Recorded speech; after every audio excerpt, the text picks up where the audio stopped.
كم زغماي بوحدة ايرون تشجرة تدقاقامي سابلمنت عزيز كن كازيت أماكن تهلواي يخني لي حسب أنا بوحدة ايرون بتاعمي شجر بفلاي كالنقنا أما نحماقني رأسي ترورو كبلني توساخي إن شاء الله كود غدالي قاله حماقني ولا ماي سيتي قاله مقداف أبيني إذا نقرز خطك أم الجمر كجن قلت أفرخنا وزي تري لما واحد ايرون ترايدي يكون تقم امبالانسد هرمون بحافشاس ندق انستيو ازيو اقداس نغرين انا كلاتنا دق انستيو وردي بناي هرمون علنا اب غزي بريد يكون اب استفعلالي غزيات እዚ ነገር እዚ ከዓ ኣዝዩ ጠቃሚ እዩ ከም ዝትሪኦ ዘለኹን ብተምርን ከምኡውን ዝተፈላለዩ ቀመማት ኣብ ዓኸ እንጣጢዕ ኣበሱራ ስምስም ሲናመን ተጠቂመ ሰሪሐ ዘለኹ ቅብኣት ከዓ ጥሕንያ ግያ ተጠቂመ ከምኡውን ጥሕንያ እጂ ከም ዝትሪኦ ዘለኹን ኣብ ሓዊ ገይረ ነቲ ተምሪ ክሳብ ድምመለይ ከጽንሖ مسلم ها كحواوسي مالتيو انتي كنكبلك ندلي انا بزح كزي ناب دكتور ابزخر كله بزعبا واحدة ايرون مس جمرني مالسي واحدة ايرون كشجر كله بزح كزي خيدي تتزقمكا ناي قدم تزقمنيو حجز متزني كونن واحدة ايرون كان زلنا نجيرهم كاتي اتسابلمنت يجوز لي مالتيو ግን كطعمن رئي يفلدني ማለት ወሲደ ገለ ድሕሪ ወርሒ ገለ ቸካብ ዝገብራሉ ካብታ ዘለኹ ዋይጽነ እጅ ካምሕር ከምኡ ምዃኑ ቶም እቲ ዶክተር ይዋላ እንታይ ክብል ጀሚሩ ኖርማሊ ናትክስ ኮም ይበቃ እጂ ኣነ ካዝ ነገር እዚ ኣይቅበሎን ነይረ ኖርማሊስ ከምኡ ኾን ኣይከልን ከም ናይ ጥዑይ ሰብ ክኸውን ይዝግቦ ይብል ነይረ ብዝኾነ ግን ድሕሪ ክንደይ እዚ መፍትሕ እዚ ረኺበል ኣለኹ ከምዚ ከማይ ከዓ በዚ ነገራት እዚ ትሽገራ ድሕር ሃሊኽንካ ክጣመክን እዩ ተጠቀማሉ ኣብ ርእሲኡ እንታይ ከዓ ክውስኽ ንነዊሕ ግዜ ካብ በቆልዓይ ማለት ካብ ድፍለጠኒ እግረይን ኢደይን ኣነ ብጣዕሚ ዝውሕሉ ነይሩ በረዲ ኩሉ ግዜ ካብ ምንታይ እዩ ኢለ ማለት በቆልዓኻ እንድጀመረካ ነገር ምሳኻ ዳዓቢ ኖርማል ጌርካ ኢኻ ተወስዶ እጅዋም ኤድ ወስዶ ነይረ ምስ ግዜ ግን ኣብዚ ሕጂ ግዜ ምሽ ካብ ምንታይ ድመፀኸውን ኢለ ክፈታትሽ ምስ ጀመርኩ እቲ ጠንቂ ዋሕደ አይሮን ምዃኑ ተረዲኤ ማለት እዩ ሕጂ ነዚ ነገር እዚ ንኸመሓይሽ ከዓኒ እዚ ሕጂ ዝሰርሖ ዘለኹ ተጠቂመ ምስ ፈተንክዎ ብደገርም ለውጢ የርእየሉ ሙሃ ኣውሽጢ ክልተ መዓልቲ ናይ ደም ምዝውዋር ብግቡእ ስራሕ ጀሚሮም ነብሰይ ዝሑል ኢድ የብለይን ዝሑል እግሪ የብለይን ከምኡውን ፅርብሩ ዝብለኒ ዝነበረ ኣብ ውሽጢ ክልተ መዓልቲ ተቋሪፁ እዚ ጥራይ ዘይኮነ ከዓኒ ንሆርሞንና ከዓ ኣዝዩ ሓጋዚ ባላንስ ንክኸውን ኣዝዩ ሓጋዚ ዝኾነ ቀመማት እዩ ክጠቕሶ ፀናሕኩ ይሕዋተይ እንታይ ክብል ደላ ኣነ ተጠቀማሉ ክጠቕመክን እዩ እቲ ቀመማት ደጊመ ክነግረክን ፍረዱባ ስምስም ጥሑን ኣብ ዓኸ ጥሑን እንጣጢዕ ኣበሱዳ ከዓ ሲናሞን ከዓኒ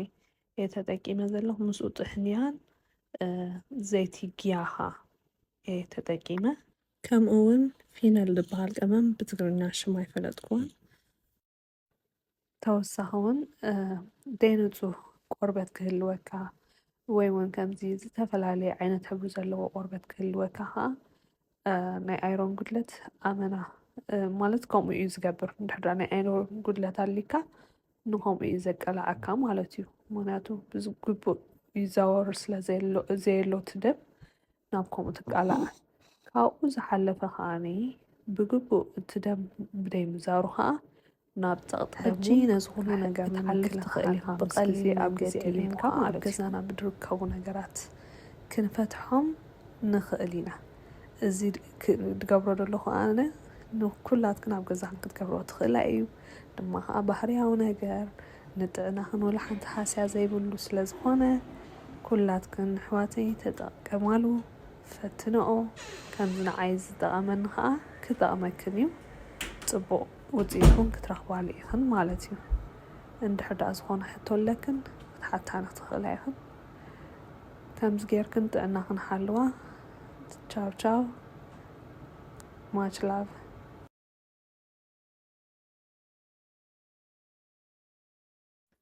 ሰላም ኣሕዋት ከመይ ቀኒኽን ኣብ ታእተያ ዝነበርኩ ቪድዮ ሕቶታት መፂኒ ኣሎ ማለት ኩሉ ተቐመማት ዝተጠቐም ኩሉ ቅብኣት ኮነ ቀመማት ይእትውልና ኢልክናኒ ምስ ኣስማቱ ጌርካ ብእንግሊሽ ገለ ኩሉ ካብ ኣማዞን ኮፒ ገይረ ኣብዚ ገይረልክና ኣለኹ ሕጂ ካልእ ከዓኒ ብብዝሒ ሕቶታት ድመፀኒ ዘሎ ክንደይ ግዜ ንመዓልቲ መዓስ ክንወስዶ ድበልክናኒ ኣነ ሓንቲ ኣብ ንኮየ ድወስድ ኣብ ጥራይ ከብደይ ትስኢለ ሓንቲ ይበልዕ ማለት እዩ ከም ስናክ እንድሕር ደለዮ ከዓኒ ክውስኽ ይኽእል እዩ ኣብቲ ናይ ምሸት ገለ ግን ሓንቲ እኽልቲ እያ ንኮ ተሲእክን ከም መድሃኒት ሓሲብክን ንኮ ተሲእክን ሓንቲ እንታይ ድበሃል ሓንቲ ካብታ ዝስራሕክና ብተምሪ ዝተቃመመ ምስቲ ቀመማት ሓንቲ ውሰዳ ማለት እዩ ካልእ ነብሰ ጾራትካ ክወስዶ ይኽእላ ዶ ወይ ጥኑሳት ኢልክናኒ ኣነ ኣይመከርኒ ድኾነት ትኹን ነብሰ ጾር ባዕላ ክትወስዶ ኣይመከርኒ መጀመርያ ተደሊኽን ምስ ሓኪምክን ኣዘራሪብክን ሽዑኡ ማለት ኣየናይ ቀማሚው ዳሃሲ ገለሲ ክነግሮኽ ንኽእል እዮም ኣነ እውን ኣፍተር ሰርች ትገብረሉ ዝነበርኩ ግዜ ከም በዓላ በዓኸ ኣብ ሱዳ ገለ ሓያላት ድኾኑ ቀመማት ስለ ዝኾኑ ጥንስቲ ክትወስዶ ከም ዘይብላ እዩ ኣንቢበ ሕጂ ሓኪምክን ከይዘራርብክን ኣይትውሰዶ እየ ዝብለክን ብተወሳኺ ካልእ ኣይደኖ ገለገለ ሕቶታት ነይሩ መስለኒ ዓቐን ድበልክና ነለኽን ዓቐን ከዓ ሓንቲ ማንካ ካብ ኩሉ እተቐመማት ሓንቲ ማንካ ግበራ ወይ እውን ክብርትዓና እትብልኦ ድሕር ኮይኑ ገሊኡ ቀመማት ባዕልክን ትፈልጦ ስለ ዝኾንኩን ነብስኽን ኣውሕድ ተብልኦ ካብቲ ሓደ ማንካ ኣውሕድ ተብልኦ ኣነ ግን ሓደ ማንካ ተጠቂመ ከም በዓል ፓምፒክ እዚ እንታይ ከም ትብሎ ፍረዱባ ተብዛሕክናሉ ወላ ሓንቲ ገብረክን እዩ እንጣጢዕ ከምኡ እዚኢታት ባዕልኽን ትውስንኦ ነገር እዩ ኣነ ግን ሓንቲ ማንካ ተጠቂመ ኣለኹ ፍረዱባ ቁርብ ኣብዚሐሉ ነይረ እዚ ቅብኣታት ኢልክን ዝሓተት ክናኒ ከዓኒ እዚ ግያ ጠስሚ እዩ እቲ ሓንቲ ከዓኒ ተሓኒኣ ትብል ብትግርኛ ንሕና ክንፅውዖ ከለና ጥሕንያ ኢልና ኢና ንፅውዖ ግን ጥሕንያ ክብለክ ከለኹ እቲ ሽኮር ዘለዎ ጥሕንያ ዘይኮነሲ እቲ ማለት ወላ ሓንቲ ሽኮር ዲኣተዎ ጥሕንያ ኣብ መግቢ ገለ ተቃምመሉ ንሳላጣ ድዩ ምስ ገለገለ ትገብረሉ ማለት እዩ